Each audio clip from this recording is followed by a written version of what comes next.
explicar todo lo que ha sucedido con la visita de obra realizado por los chicos de quinto y séptimo año. También va a servir como complemento para continuar con los trabajos de relevamiento, investigación y de verificación que van a hacer los alumnos. Siempre pensando en que nos vamos a trabajar con el apoyo de una bibliografía, vamos a hacer mención a los lineamientos generales que tiene en su libro de estructuras de acero con tubos y secciones abiertas conformadas en frío del ingeniero Gabriel Troglia, y lo vamos a aplicar como complemento de la visita de obra de quinto y séptimo año del 2019 en nuestro Instituto Técnico Ingeniero Echegoyen. Participamos en este trabajo los tres profesores, arquitecto Ignacio Casas, el maestro mayor de obra Rodrigo Orellano y quien les está hablando. Para poder avanzar y poder realizar un modelo con un software, un modelo matemático, vamos a primero ver las bases y fundamentos generales para cualquier tipo de proyecto de secciones tubulares y secciones abiertas conformadas en frío. Todo proceso de proyecto es interactivo, es decir, que se va y se viene con distintos puntos para lograr finalmente tener la mejor elección en el proyecto que uno termina eligiendo. Por eso que primero, ante la necesidad de hacer un proyecto, lo que se debe seleccionar es el tipo de estructura y generar los sistemas estructurales y los elementos necesarios para que van a formar esa estructura.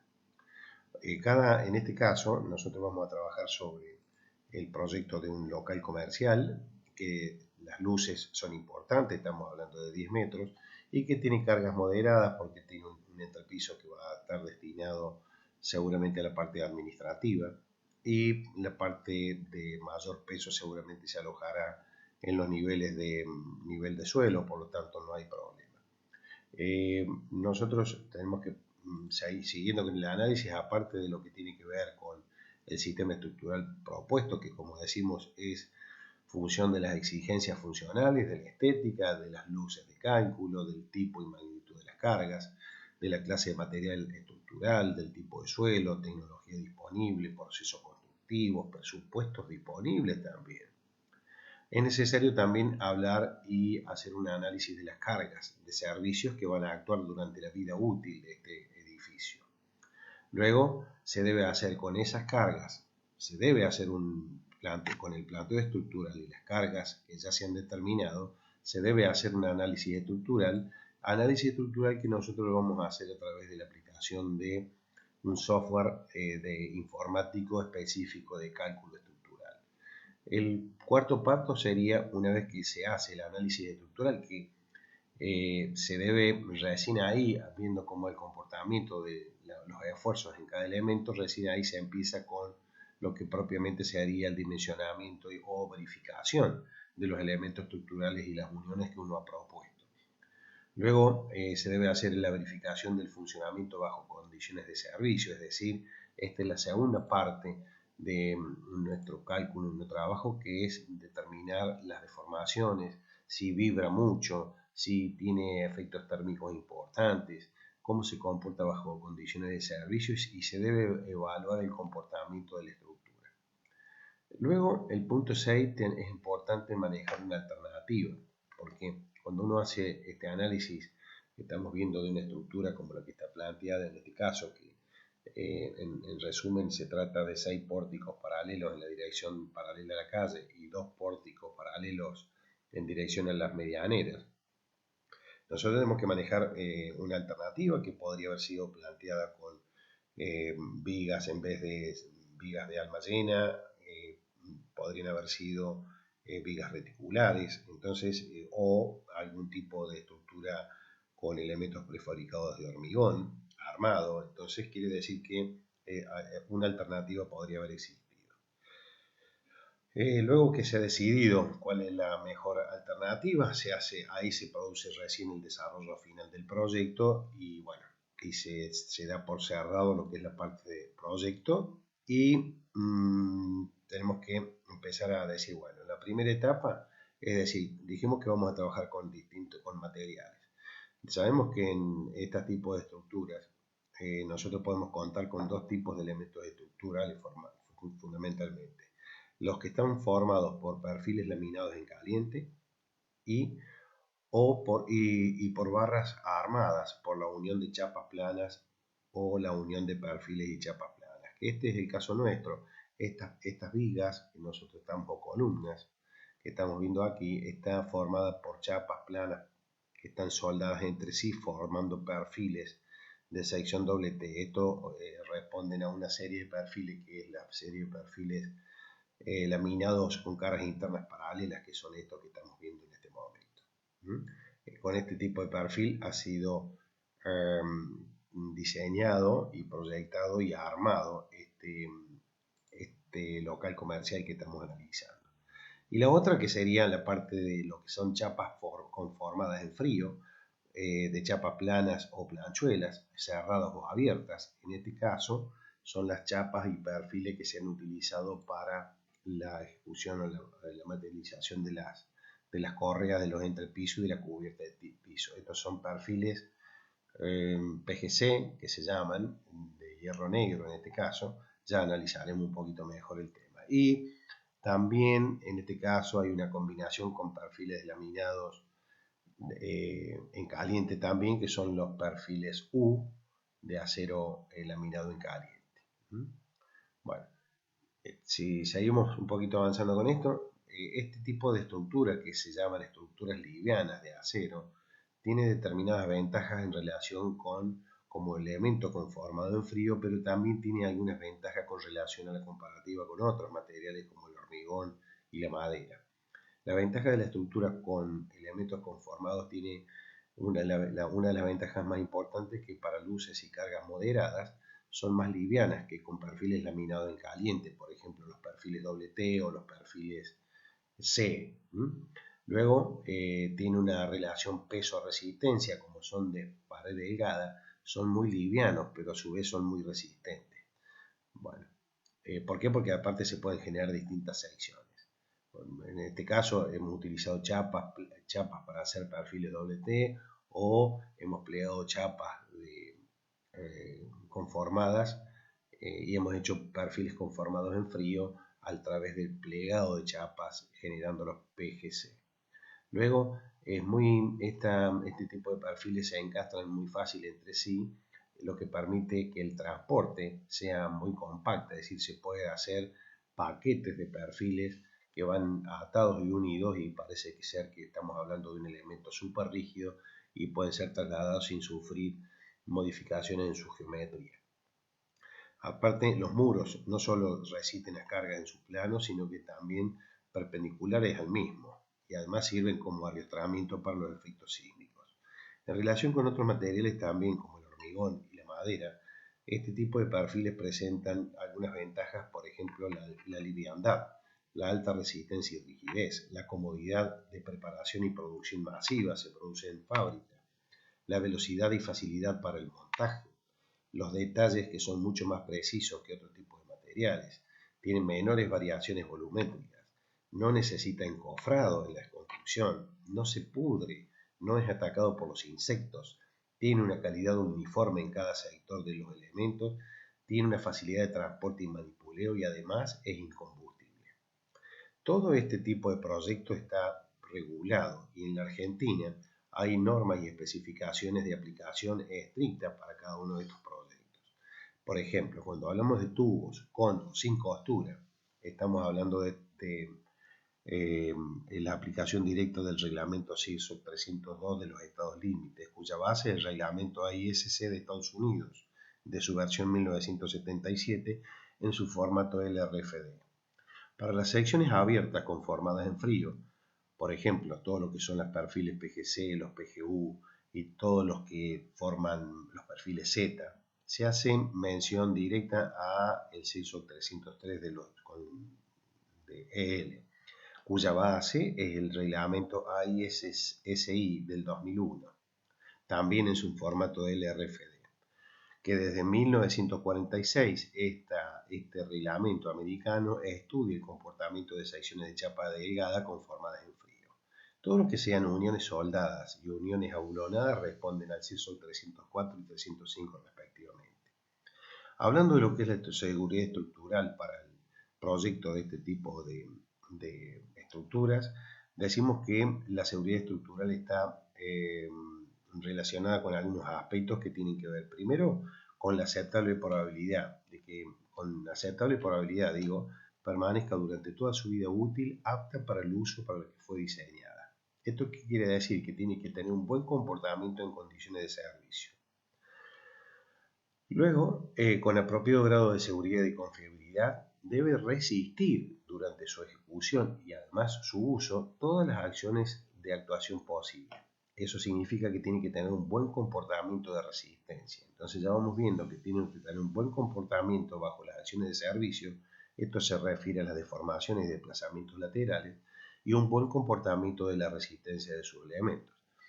Y además que no sufra daños de magnitud desproporcionada a la causa, es decir, frente a probables impactos, explosiones o errores humanos, tiene que también tener un buen comportamiento de resistencia. Y a su vez, otra que es la suma de todas, que tenga una adecuada durabilidad compatible con lo que cuesta el mantenimiento de la misma. Esto busca mantenerse en el tiempo, es decir, la estructura hay que mantenerla en el tiempo con un mantenimiento adecuado.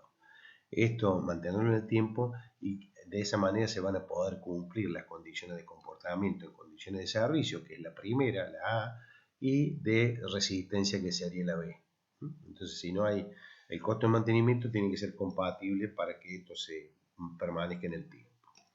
Luego vemos que las acciones que son inciertas, las acciones o fuerzas a las que va a estar sometida la estructura, y también sumado a que la resistencia de los elementos también es de alguna manera incierta, siempre estamos en el campo de lo teórico. Esto hace igual, la suma de estas dos incertidumbres nos hace que aparezca el factor de seguridad para disminuir al mínimo la probabilidad de falla. Cuando decimos que una falla ocurre cuando la resistencia requerida supera la resistencia real de la estructura o algún elemento. La condición de no falla, es decir, para que no falle una estructura y sus elementos, es necesario que la resistencia requerida debe ser menor o igual que la resistencia real, es decir, la resistencia de diseño. ¿Cuáles son las acciones que intervienen dentro de una estructura de este tipo? Las acciones las podemos clasificar en 4 o 5 tipos importantes. Las acciones permanentes, las variables, las accidentales, las producidas por el agua como causa de la acumulación en las cubiertas de techo, y las acciones originadas por el armado y el montaje. Las acciones permanentes son aquellas que están siempre en la obra, siempre están en la estructura y no cambian de forma ni de valor. Tal es el caso del peso propio de la estructura y de todos los componentes de la construcción que están en forma permanente. A eso se los llama carga D y están regulados en el SIRSOC 101. Todas las fuerzas de impedimento de cambio dimensionado debido a variaciones térmicas, climáticas o funcionales de tipo normativo. Esto significa que si yo tengo elementos que tienen coeficiente de dilatación térmica, unos menores que otros, o están enmarcados, el hecho de que aparezcan fuerzas de dilatación, esto hace que estas fuerzas de dilatación puedan actuar sobre elementos laterales, y bueno, a ese tipo de fuerzas se refiere. Las fuerzas resultantes del proceso de soldadura, todo proceso de soldadura genera tensiones en el material circundante, otro tipo, y que van a estar siempre en forma permanente funcionando en cada uno de los elementos estructurales. Los líquidos, si tenemos las acciones de los líquidos, que también se los llama F, también es una carga permanente. Por ejemplo, un tanque de agua, una pileta de natación, o en este caso un líquido que puede ser actuando en una estructura de este tipo, que justamente puede ser el tanque de agua. Y otro tipo de fuerza permanente puede estar generado por los asentamientos de algún punto de la estructura, en lo cual va a estar, si se asienta, va a estar generándome siempre un estado de tensión en algún elemento estructural. Otro de los pesos permanentes se refiere a las maquinarias, que pudieran estar alojados en los entrepisos o niveles superiores. Las acciones variables están relacionadas con las cargas útiles o sobrecargas de servicio, que también están reguladas o normalizadas sus valores mínimos en el SIRSOC 101, igualmente que todo lo que son cargas de montaje, también tipo L. Esto significa que cuando uno va haciendo un tipo de estructura, va realizando acopios de materiales en determinados lugares de la obra y que si no están tenidos en cuenta, estos acopios pueden generar la destrucción o la caída de algún elemento o de algún piso por acumulación de cargas donde no estaba previsto. Las cargas útiles en cubierta de techo también tienen que ver con todo lo que es la parte de mantenimiento, por ejemplo, mantenimiento de cubierta siempre son LR, tipo LR, y también está en el CIRSOC 101. El montaje de techo, esto está relacionado con los lugares a donde se enganchan las estructuras o de donde se los agarra, porque se pueden generar acá estados tensionales en los perfiles que están contrario a lo que ha estado a los que han sido dimensionados. Pueden estar enganchados, pueden tener la necesidad de ser agarrados de un determinado lugar y generar momentos flectores contrarios a los previstos. Muchas cosas de ese tipo. Otro tipo de acción variable es la acción del viento, que también está enmarcado dentro de los lineamientos del CIRSOC 102. Esos son capítulos totalmente, en esta estructura, este tipo de estructura del viento es muy importante porque justamente, como hemos dicho, se está trabajando con estructuras que reciben el nombre de estructuras livianas. Son estructuras muy livianas de acero. Bueno, si seguimos así, vamos a venir por acá y acá nos vamos a encontrar que rápidamente tenemos todas las acciones que intervienen, acciones accidentales. Acá tenemos los sísmicos, todo lo que son impactos de vehículos terrestres o aéreos, explosiones, movimiento de suelos, etcétera, etcétera. Cualquier tipo de proyecto tiene una base, que en este caso tanto el CIRSOC 302 como el 303 establecen que los proyectos se deben realizar o se deben basar en el método de los estados límites, también designado con el formato LRFD que hemos mencionado hace un ratito, que designado como proyecto por factores de carga y resistencia. Acá está su traducción en inglés. En este método las incertidumbres son cubiertos. Todo lo que sea incertidumbre, tanto en la determinación de los valores requeridos y los valores de diseño, están cubiertos por lo que son factores, están cubiertos por los factores de carga. La resistencia requerida, ¿qué es?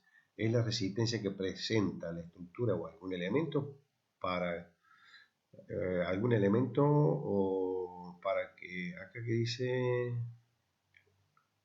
para la estructura de algún elemento, acá debe ser, es la resistencia que presenta la estructura o algún elemento para cualquier efecto que pueda producir la falta. Ahí está.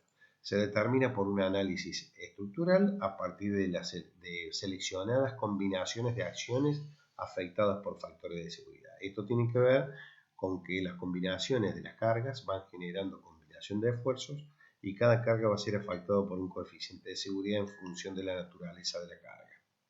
La resistencia real de diseño es la que presenta la estructura o elemento estructural dependiendo del material, las dimensiones, la hipótesis de cálculo, que a su vez también presenta incertidumbre y debe ser afectada por un coeficiente o factor de resistencia para pasar de resistencias nominales a resistencia de diseño. En el método de los estados límite o en el método de LRFD se deben analizar los estados límites de la estructura o parte de ella, más allá del cual no queda satisfecho en los requerimientos para el proyecto. Existen dos tipos de estados límites: el estado límites últimos o de resistencia y los estados límites de servicios, que son exclusivamente requerimientos funcionales de deformación o de desplazamientos laterales. Para los estados límites últimos de resistencia, siempre la resistencia requerida debe ser menor o igual que la resistencia real o de diseño.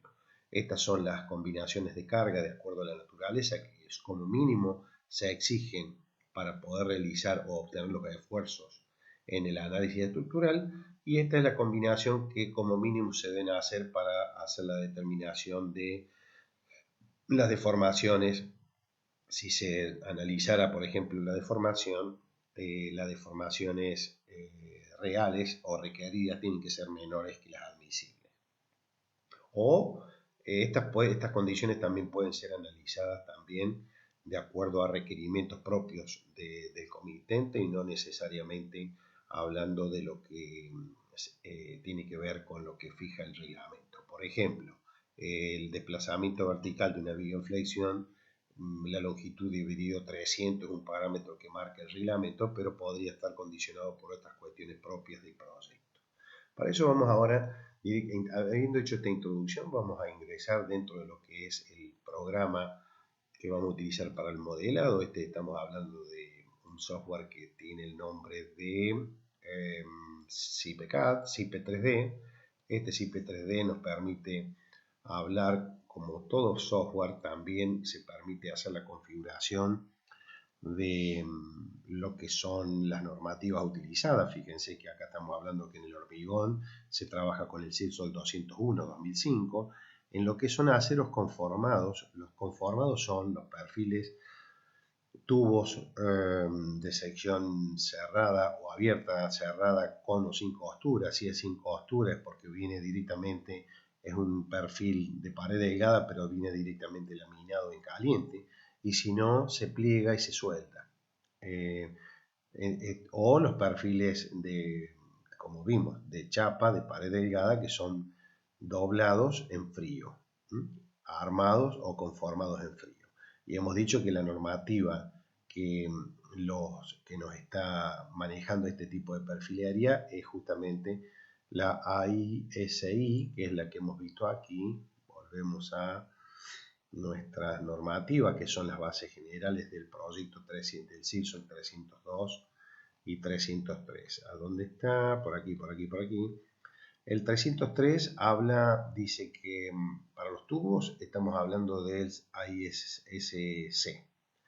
Y para secciones abiertas, que son las conformadas en frío, el AISI del 2001. Quiere decir que nosotros vamos a nuestro software, lo tenemos como AISI del año 2007, está más avanzado, que aplica justamente el método del RFD, el formato de la normativa americana. En el software no tenemos específicamente la normativa del CIRSOL 303, pero vamos a hacer mención a esta normativa. Y la ANSI, la normativa, como vemos, se trata de perfiles laminados, perfiles laminados en caliente, como los perfiles WT, los perfiles C, que no son perfiles de pared delgada, precisamente, y la norma que también el CIRSOC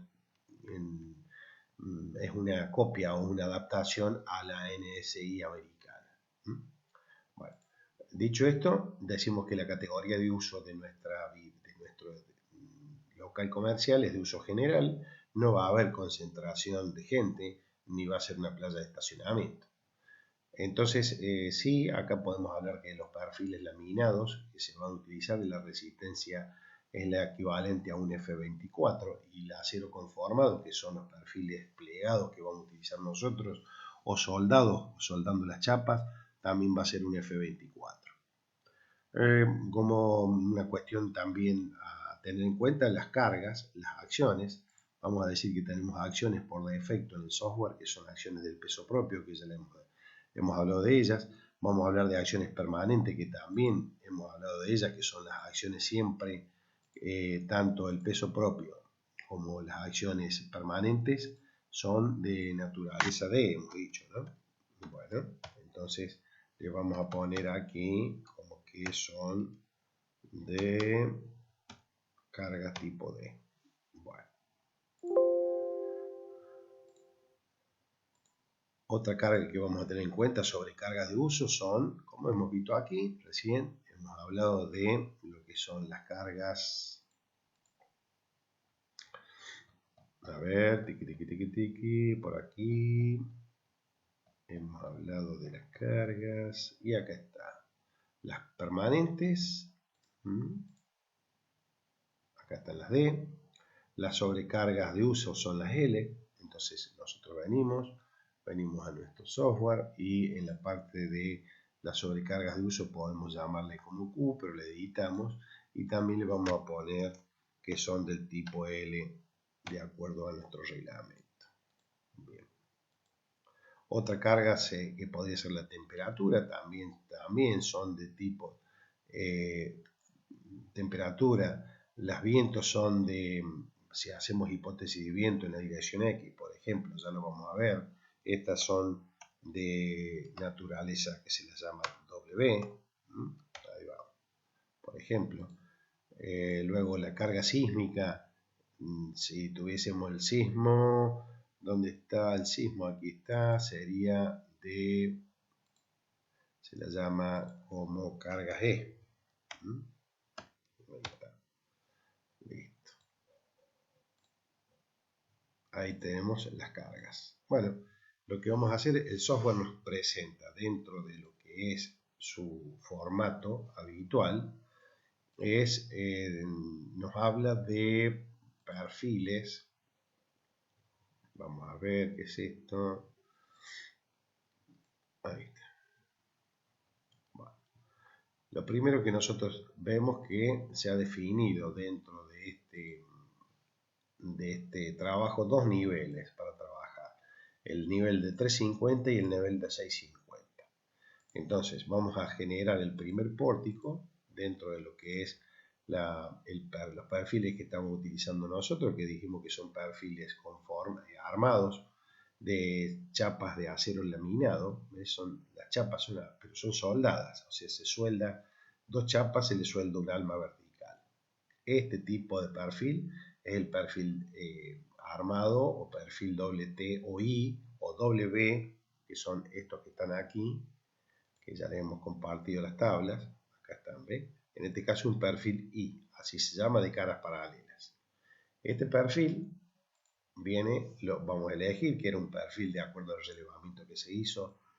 Es un perfil que tenía estas características geométricas: 250 milímetros de altura, 101 milímetros de ancho del ala, espesores del alma 4,8, espesor del alma 5,3 milímetros, y acá, como consecuencia de estos parámetros, se definen el área, la inercia en X, en el eje débil, en el eje fuerte, en el débil, la inercia de torsión, módulo de alabeo, el módulo plástico fuerte, el módulo de plástico según el eje débil, etcétera, etcétera. Elegido ese perfil, lo que hacemos es formarlo desde la cota 0, lo vamos a poner y vamos a ver que es un perfil que se está ubicando en una determinada posición, que va a ir también hasta el segundo nivel, porque es el primer pórtico. Este perfil nosotros lo vamos a tener que dar vuelta porque es un perfil que está en forma perpendicular al eje medianero. Ahí lo estamos viendo, cómo está siendo colocado en forma perpendicular al eje medianero. Luego este perfil va a tener, obviamente, si yo lo tengo tanto en una medianera como en la otra, ahí voy a poder poner que a 9,60 m está el primer perfil en el lado derecho de la medianera. Aquí tanto este perfil como estas dos columnas van a ser unidas por esta viga en el primer nivel y por esta otra viga en el segundo nivel. Esto, si uno lo mira y ve las fotografías, estamos hablando de estas dos columnas, esta y esta viga y la viga que está arriba en el segundo nivel. Bueno, y acá podemos ver también que estas vigas están en la forma que se encuentran. Podríamos describir y podríamos elementos, podemos vincularlos ahí, y a esta también, como para que la unión sea en la parte de arriba, y a esta podríamos hacer esto y esto. Nosotros podemos lograr que la vinculación sea en este extremo, y esta creería que podría estar bien que sea en este otro extremo. Entonces, cuando nosotros vemos el perfil en elemento triangular, vamos a ver aquí perfectamente la necesidad de generar, tal cual está en la realidad de la obra, la unión de este perfil de columna con las vigas que forman el pórtico. Acá en este tipo de estructura se ha generado una unión que es una unión que va a ir soldado sobre todo la parte del alma, porque estas son uniones articuladas, y bueno, y este es el primer pórtico. Yo podría decir, bueno, a 4,60 m tengo el otro elemento, que es el pórtico siguiente. Lo vamos a copiar a 4,60 m. Lo copiamos, le damos OK. Y ahí estamos viendo que hemos formado ya dos pórticos planos paralelos que a su vez están unidos por un perfil de la misma característica aquí, y otro perfil aquí, otro perfil aquí y otro perfil aquí. Y ahora estos perfiles, por supuesto que también los vamos a hacer que estén sus medios de unión, estos cuatro, un poquito más abajo ahí, para que queden todos al mismo nivel. Y entonces lo que hacemos ahí es ver en su visión de formato en 3D cómo son las cargas, y acá tenemos que ver un poquito este detalle, porque esto que estamos viendo acá es la unión de este perfil con este, y si nosotros nos fijamos en la realidad de la fotografía, vamos a ver que esto en realidad está sucediendo, esta vinculación de este perfil con el otro se está generando, pero se genera en la parte externa. Igualmente allá, ¿ves? Está ahí generada la vinculación de estos perfiles, pero en la parte de afuera. Habría que ver cómo nosotros podemos materializar eso. Acá lo estamos viendo, que está en la parte de adentro. Vamos a ver. Podríamos ver en la edición de barra de escribir qué pasa con esto. A ver. Vamos a ver si resultó bien el cambio.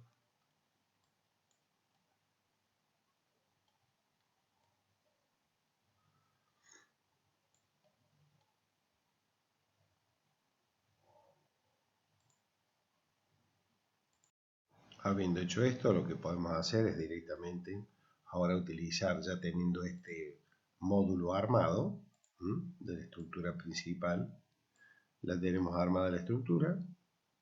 Bien, lo que vamos a hacer es hacer una copia con la herramienta copiar elementos, y podemos hacer una copia de estos elementos, este y este.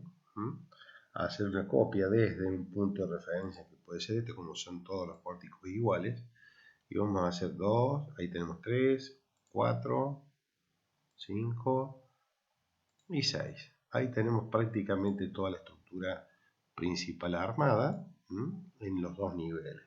Ahora, vemos que por lo que se ve en la segunda columna no tenemos la viga que atraviesa de medianera a medianera. Entonces lo que vamos a hacer, a esta columnita, a esta la vamos a eliminar. ¿Qué significa? Que vamos a ir a barra, borrar barra, y vamos a borrar esta barra. Luego nos queda acá todo ya listo para ir armando todo lo que es entrepiso. Recordando que el entrepiso va a estar formado por toda esta parte que está acá, y va a estar formada por ¿cuántos? A ver, vamos a ver en la fotito, podemos analizar un poquito, se puede. Tenemos 1, 2, 3, 4, 5, 6, 7, a ver, 1, 2, 3, 4, 5, 6, 7, 8, 9, 10, 11, 12, 13, 14, 15, 16, 17, 18, 19, 20, 21, 22, 23, 23 espacios. Quiere decir que si yo me vengo aquí y a esta estructura la miro desde una vista nueva, que lo voy a hacer desde uniendo tres puntos en un plano, en el mismo nivel me van a definir un plano, entonces podemos poner acá entrepiso como referencia, y nos queda el entrepiso formado, y que en este lugar nosotros podemos agarrar como herramienta generar nudos y barras entre este elemento y este, generarle ahí 22 espacios. Al generar 22 espacios voy a tener 22 puntos que me va a permitir a mí colocarle en este nivel una nueva barra, pero ya no va a ser formada por un perfil armado de chapas de acero laminado, sino que vamos a trabajar sobre la serie de perfiles, a ver, veamos aquí.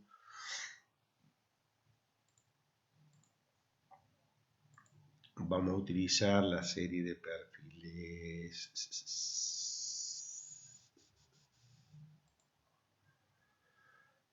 A ver, no sé si en esto, no, para nada. No, tenemos que venir nosotros y hacerlo conformado. Estos son los perfiles. Acá está. Y vamos a utilizar estos perfiles de acero conformado, que los podemos tener en distintas. Acá tenemos una biblioteca con estos perfiles C. Esos perfiles son de 200. De 200. Estos perfiles son los que forman parte de las correas que nosotros vamos a colocar entre este punto y este punto.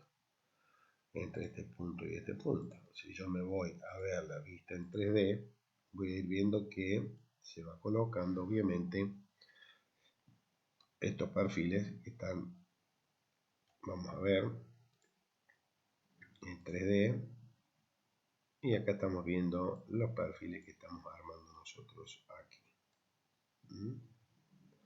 Este perfil que se ve aquí, obviamente que tiene que responder y tiene que estar puesto en la parte del ala superior. La tenemos que vincular al mismo nivel que la planta del ala superfiel del perfil armado. Entonces, si yo vengo a la vista del entrepiso y agarro la descripción del perfil que ya hemos colocado, vamos a ver si lo unimos ahí y vamos a ver qué es lo que pasa si se han vinculado y está en el nivel que nosotros queremos que esté, que represente justamente la situación real de estos perfiles en la obra, que lo estamos viendo que esto se corresponde con esto. Ahí lo estamos viendo. Ahí está, ¿ves? Que está por debajo del nivel. En la parte de arriba va a ir todo lo que es la placa de OSB o el entablonado que tiene para la materialización del entrepiso. Ahí está. Bueno, esto, que es un perfil que nosotros podemos decir, bueno, venimos a herramienta, copiar elementos, copiamos estos dos. Como siempre, la vinculación va a ser cada dos. Ahí.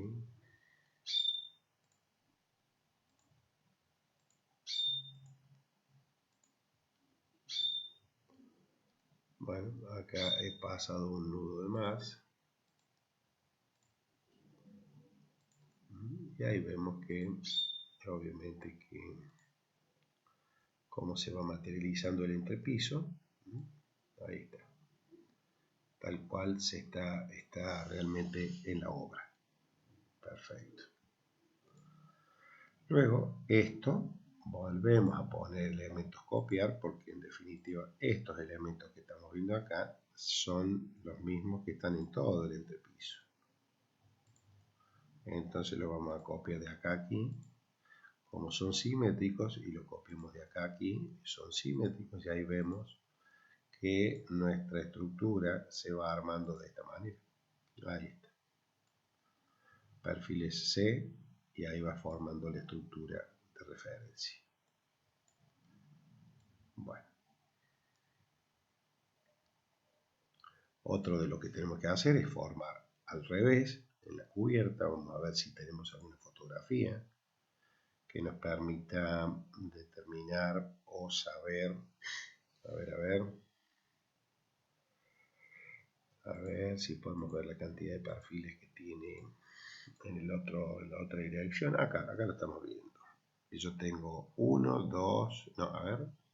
Este parece que está alineado con ese. Tengo 1, 2, 3, 4, 5 espacios entre viga y viga. Bueno, entonces vengo aquí. Me voy a venir al plano a generar. Copiar el elemento. No generar así. Me voy a venir aquí. Voy a generar nudos y barras. Entre este nudo y este nudo, yo tengo que generar 5 espacios. Listo. Al generar 5 espacios voy a poder venir y copiar una barra. Esa barra va a ser la misma que la que hemos visto hace un rato. Ahí la vamos a colocar. Ahí está. Y podemos definir que la descripción tanto de estos perfiles y de estos es la misma.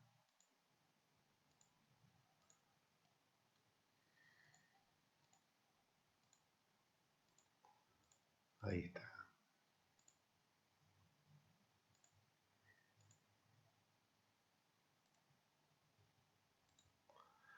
Y luego la descripción que tienen estos va a ser igual que la de este. Aceptar. Por lo tanto, este perfil, cuando lo vemos en 3 dimensiones, es un perfil que está por debajo. Muy bien. Ahí está. Bueno, vamos a colocar una barra de nuevo. Esta barrita la vamos a colocar. Ahí. Ahí. Ahí. Y ahí. Luego, venimos aquí. Copia elementos. Vamos a copiar este y este. Lo vamos a copiar siempre desde este nudo. Y ahí vamos a generar el elemento de las correas del nivel superior.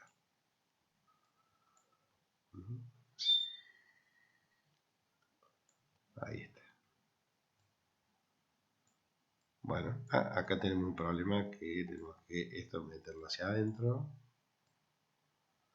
y a esto meterlo hacia adentro. O sea, barra de escribir a esta, a esta.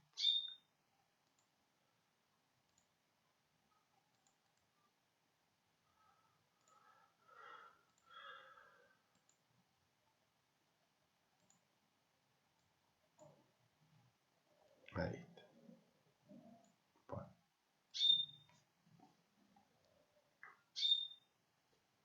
Por ahora vamos a dejar ya modelada nuestra estructura como parte de la primera parte del trabajo del modelado. Así que seguiremos a continuación en otro video explicando cómo vamos a colocar todo lo que son las cargas en el entrepiso y el modelado de los muros cortina, que son los muros que van a estar constituidos de cierre lateral, que van a estar constituidos por perfiles de los PGC de acero galvanizado, que van a estar puestos aquí, y después veremos, no están en todos los niveles, pero en los lugares donde no hay construcción vecina, ahí hay puesto steel framing o perfiles de PGC galvanizados. Muy bien, eso es todo por ahora.